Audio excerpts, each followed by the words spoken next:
আসসালামু আলাইকুম। তাহলে আজকের ক্লাসে আমরা সাবজেক্ট ভার্ব এগ্রিমেন্টের একটা বেসিক নিয়ম নিয়ে আলোচনা করব। তো নিয়মটা হচ্ছে জাস্ট আমরা মনে রাখবো যে সাধারণত কোনো একটা বাক্যের সাবজেক্টটা যদি সিঙ্গুলার হয় কি হবে, সাবজেক্টটা যদি সিঙ্গুলার হয় তাহলে ওই বাক্যের ভার্বটিও কি হবে, সবসময় সিঙ্গুলার হবে। তার মানে কি, একটা বাক্যের সাবজেক্টটা যদি সিঙ্গুলার হয় তাহলে ভার্বটি কি হবে, সিঙ্গুলার হবে, এবং সাবজেক্টটা যদি প্লুরাল হয় তাহলে ভার্বটি কি হবে, প্লুরাল হবে। ওকে, এবং সাবজেক্টটা যদি প্লুরাল হয় তাহলে আমরা কি করে নেব, যে ওই বাক্যের ভার্বটি সবসময় কি লিখবো, প্লুরাল লিখবো। তো এখানে একটা বিষয়, তো সাবজেক্ট যখন সিঙ্গুলার হচ্ছে তখন ভার্বটি কি হয়ে যাচ্ছে, যে সিঙ্গুলার হয়ে যাচ্ছে, এবং সাবজেক্টটি যখন প্লুরাল হয়ে যাচ্ছে তখন ভার্বটিও কি হয়ে যাচ্ছে, প্লুরাল হয়ে যাচ্ছে।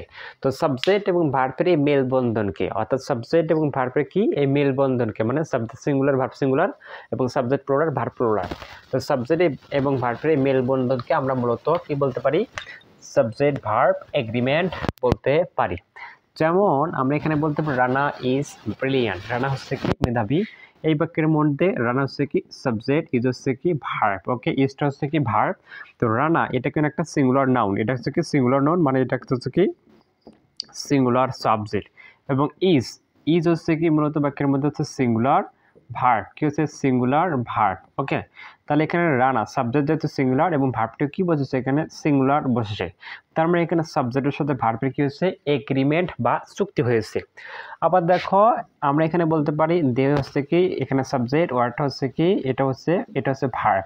ওকে, তো ডেটা যখন কি হয়ে যাচ্ছে, এই সাবজেক্টটা যখন প্লুরাল, আমরা কি লিখেছি, প্লুরাল লিখেছি, তখন মূলত এই ভার্বটা এখানে কি হয়ে গেছে, এখানে প্লুরাল হয়ে গেছে। অর্থাৎ সাবজেক্ট যদি প্লুরাল হয় তাহলে ভার্বটি কি হয়ে যাবে, প্লুরাল হয়ে যাবে। তো এই সাবজেক্ট এবং ভার্বের বন্ধনটাকে আমরা কি বলবো, মূলত সাবজেক্ট ভার্ব এগ্রিমেন্ট বলবো। একই ভাবে আমরা জানি ইউ মূলত সবসময় হচ্ছে কি, এটা একটা হচ্ছে কি প্লুরাল সাবজেক্ট। ওকে, এবং হ্যাপটা কি হবে, তাহলে এটা কিন্তু হবে প্লুরাল ভার্ব। কি হবে, প্লুরাল ভার্ব। কেন এটা প্লুরাল ভার্ব হবে, কারণ আমরা জানি যখন কোনো সেন্টেন্সের সাবজেক্ট প্লুরাল হবে তখন ভার্বটিও কি হবে, হয়ে যাবে মূলত প্লুরাল হয়ে যাবে। তো সাবজেক্ট এবং ভার্বের এই মেলবন্ধনকে আমরা কি বলতে পারি, সাবজেক্ট ভার্ব এগ্রিমেন্ট। তো ভিডিওটি ভালো লাগলে অবশ্যই লাইক, কমেন্ট এবং শেয়ার করতে ভুলবেন না। ধন্যবাদ।